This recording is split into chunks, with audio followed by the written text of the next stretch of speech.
So what's up na naman mga kababayan at welcome back for another video at good news dahil isinusulong po ng ating mahal na senador, Senator Risa Hontiveros, itong anti-dynasty bill, okay? Na ipagdasal natin na maipasa na sa Kamara para maging batas na. Para sa kung maipapasa ito ay sa 2028 election mga kababayan ay mapupurnada ang pagtakbo ng mga dynastiya.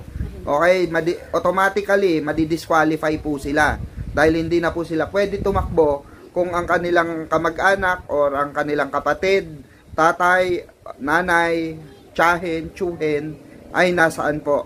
Ay nasa posisyon na. Okay, ang tatamaan po nito mga kababayan, yung mga bagong papasok sa politika, hindi yung mga nakaupo na. Yun po yung tatamaan doon. So automatic kung meron pa kayong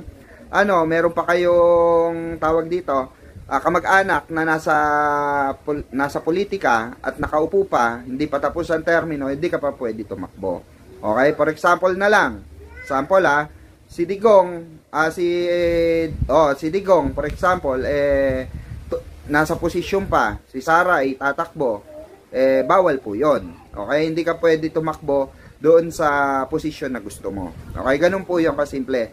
Kaya ito ba ay makakaapekto sa mga loyalista na sumusuporta sa mga Marcos at sa mga kaalyado ng Marcos?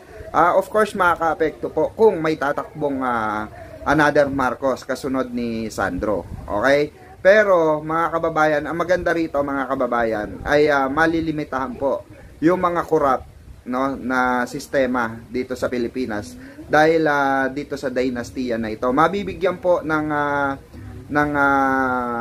tsansa itong mga ibang tatakbo. For example, ako gusto kong tumakbo bilang isang mayor at wala naman akong kamag-anak, so makakatakbo ako. Itong anti-dynasty bill na ito. Kaya salamat Senator Risa, and of course ang mga kasama ni Senator Risa dito sa mga pumirma sa bill na ito.